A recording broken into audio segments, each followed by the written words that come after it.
अस्सलाम वालेकुम। I hope you are all fine and well. Students, आज हम क्वेश्चन नंबर 6.5 में देखते हैं कि हमें क्या पूछ रहा है। वो कहता है कि define mutually exclusive, independent and dependent events.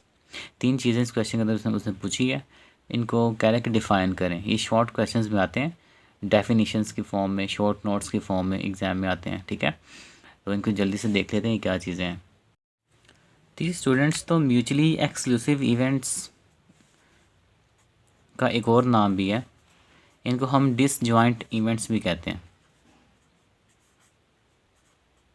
Disjoint events.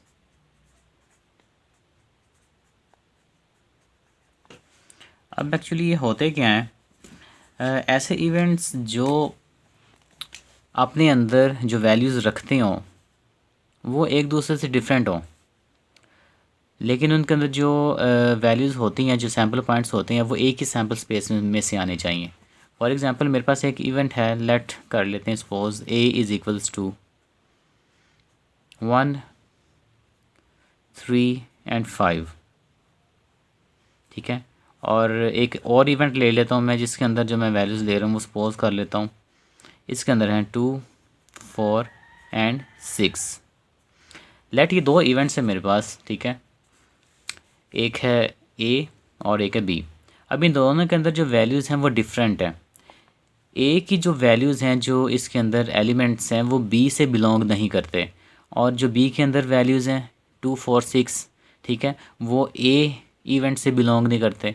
दोनों के अंदर जो एलिमेंट्स हैं वो डिफरेंट हैं, लेकिन ये दोनों के दोनों जो इवेंट्स हैं ए और बी, इन दोनों को जब हम इकट्ठा करें तो एक सैम्पल स्पेस बने। ठीक है, या ये दोनों के दोनों इवेंट्स सेम सैम्पल स्पेस में से लिए गए हों, तो उन दो इवेंट्स को हम म्यूचुअली एक्सक्लूसिव इवेंट्स कहेंगे। जैसे कि हम जब एक डाइस को रोल करते हैं, एक हमारे पास लूडो का दाना होता है, ठीक है, 6 फेस्ड जो हमारे पास क्यूबिकल डाई होता है ना, आप सब लूडो अक्सर खेलते हो, तो वो जो बेसिकली 6 फेस डाइस होता है जिसके अंदर जो है वो पॉइंट्स होते हैं। जब आप उन डाइस को इसको जब रोल करते हो तो आपके पास जो इसकी सैम्पल स्पेस बनती है वो होती है 1, क्योंकि इस डाइस को जब रोल करते हैं तो 1 भी आ सकता है। ठीक है, इसको रोल करने पे हो सकता है 1 ना आए, 2 आए, हो सकता है कि दोनों ना आए, 3 आ जाए, ठीक है, या 4 आ जाए, या 5 या 6 आ जाए। इससे ज़्यादा वैल्यूज़ तो होती नहीं है इसके अंदर।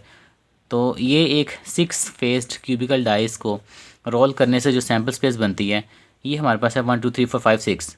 ठीक है, इसी सैम्पल स्पेस के अंदर से हमने ये दो इवेंट्स लिए हुए। ठीक है, और दोनों इवेंट्स की जो आपस में वैल्यूज़ हैं, जो एलिमेंट्स हैं, वो एक दूसरे से डिफरेंट हैं, एक दूसरे से बिलोंग नहीं करती। तो ऐसे दो इवेंट्स जो एक ही सैम्पल स्पेस में से लिए गए हों और उन दोनों की जो एलिमेंट्स हैं वो आपस में एक दूसरे के साथ बिलोंग ना करें, तो उन दोनों इवेंट्स को हम डिसजॉइंट इवेंट्स कहते हैं या म्यूचुअली एक्सक्लूसिव इवेंट्स कहते हैं। ठीक है, सिंपल हो गया, क्लियर। एक छोटी सी मिसाल और मैं आपको समझा देता हूँ। एक फ़र्ज़ करें यहाँ पे कॉइन टॉस करते हैं जब, ठीक है, कॉइन फ़र्ज़ करें एक, तो इसको जब हम टॉस करते हैं तो इसको टॉस करने से हमारे पास इस कॉइन की जो सैम्पल स्पेस बनती है। अब कॉइन के दो फेस होते हैं, एक होता है हेड, ठीक है, एक होता है टेल। तो उसको कॉइन को जब हम टॉस करेंगे तो या तो आएगा हेड हमारे पास, अगर हेड नहीं आएगा तो टेल आएगा। ठीक है ना, तो ये दो एलिमेंट्स, दो सैम्पल पॉइंट्स हैं इस सैम्पल स्पेस के अंदर। तो कॉइन को टॉस करने की ये सैम्पल स्पेस होती है, एक कॉइन को एक दफ़ा टॉस करने की। तो अब हमने क्या करना है, अगर हम इस कॉइन के ये जो सैम्पल स्पेस हमारे पास आई है, अगर हम इसमें से दो इवेंट्स बना लें, लेट्स सपोज कर लें, एक है इवेंट, इसका नाम मैं रख देता हूँ एम, उसके अंदर मैं ले लेता हूँ हेड, और एक इवेंट है उसका मैं नाम रख देता हूँ एन, और उसके अंदर मैं ले लेता हूँ टेल। तो ये दोनों इवेंट्स मेरे लिए जो है ना वो डिसजॉइंट इवेंट्स हैं या म्यूचुअली एक्सक्लूसिव इवेंट्स हैं।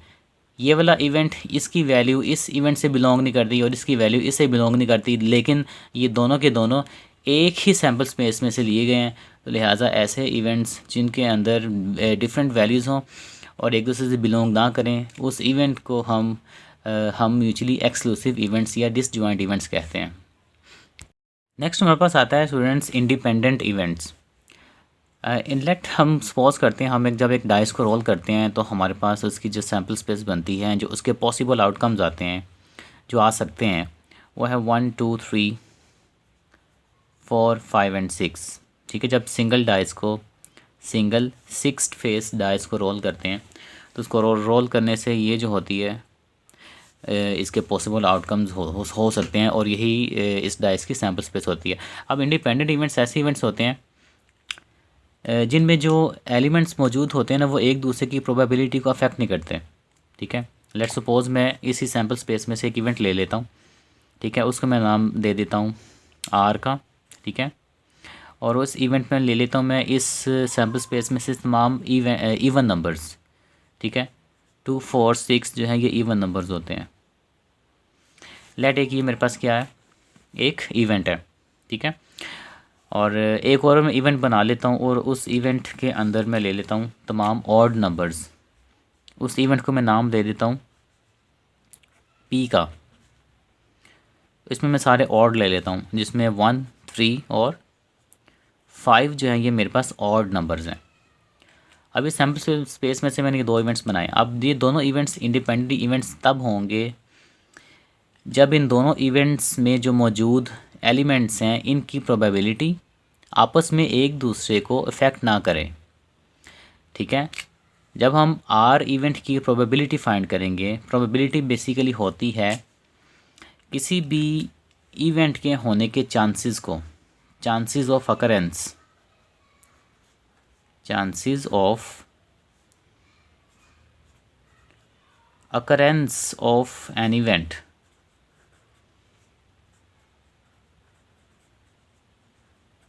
ठीक है, इस चीज़ को ज़रा थोड़ा सा समझ लें, chances of occurrence of an event. अब सपोज़ करें हमें एक क्वेश्चन आता है, उसमें हमें कहता है कि आपने जब एक सिंगल फेस डाइस को रोल करना है ना, तो हमें प्रोबेबिलिटी फाइंड करके दिखाएं इवन नंबर्स की। हमें वो क्वेश्चन के अंदर खुद ही कह देता है कि chances of occurrence of even numbers हमें बताएं जब एक सिंगल डाइस को 6 फेस डाइस को रोल किया जाए। तो जब एक सिंगल फेस 6 फेस डाइस को रोल करते हैं तो सबसे पहले हमें पता होगा कि उसकी सैम्पल स्पेस क्या होती है। ठीक हो गया। अब सैम्पल स्पेस में देखेंगे हमारे पास इवन नंबर्स हैं कितने, वो हैं ये 2 4 और 6। वो कितने हैं, 3 हैं। 2 4 एंड 6 ये इवन नंबर्स हैं। तो जब एक डाइस को रोल किया जाए तो इवन नंबर आने के चांसेस कितने हो सकते हैं, इतने होंगे जितने इवन नंबर्स उसके अंदर मौजूद होंगे। ठीक है, तो 3 चांसेस होते हैं कि इवन नंबर आए। ठीक है, क्योंकि 2 भी आ सकता है एक चांस, डाइस को रोल करने से 4 भी आ सकता है सेकंड चांस, और 6 भी आ सकता है थर्ड चांस। तो इवन नंबर आने के चांसेस क्या होते हैं, 3 होते हैं। ठीक है, इसको हम कहते हैं occurrence of chances of occurrence of an event. इस तरह अगर ऑड नंबर की बात करें तो ऑड नंबर से भी कितने चांसेस हैं, वो भी सेम है।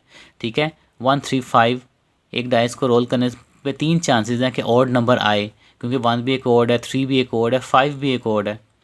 ठीक है, तो ऑड नंबर के चांसेस भी सेम है, इवन नंबर आने के चांसेस भी सेम है। तो दोनों की प्रोबेबिलिटीज़ एक जैसी हैं, दोनों की प्रोबेबिलिटीज़ एक दूसरे को चेंज नहीं कर रही, अफेक्ट नहीं कर रही। ठीक है, तो ऐसे इवेंट्स जो होते हैं उनको इंडिपेंडेंट इवेंट्स कहते हैं। इसकी एक और तरह से एग्जांपल ले लें। फ़र्ज़ करें हमारे पास जो प्लेइंग कार्ड्स हैं ना, आप लोगों ने अक्सर ताश के पत्ते देखे होंगे। ठीक है,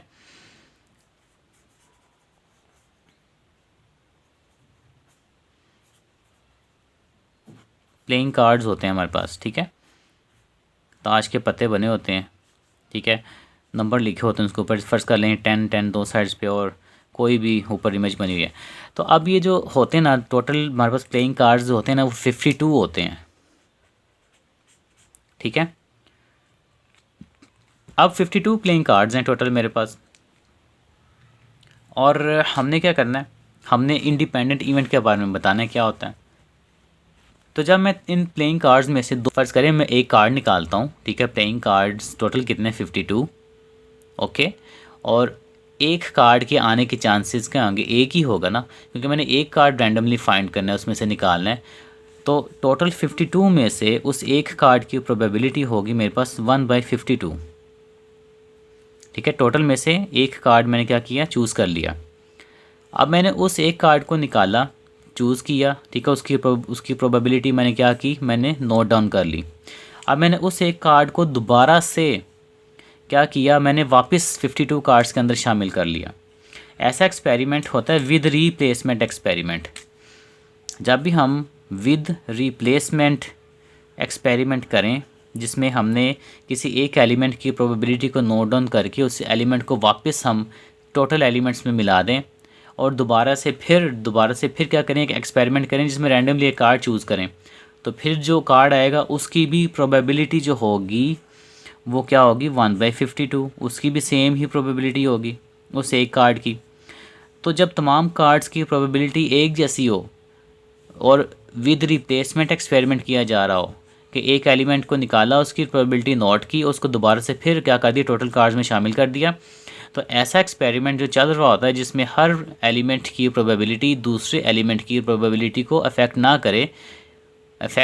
करे, ठीक है। तो ऐसा एक्सपेरिमेंट और उसके अंदर जो इवेंट्स होते हैं उनको हम इंडिपेंडेंट इवेंट्स कहते हैं।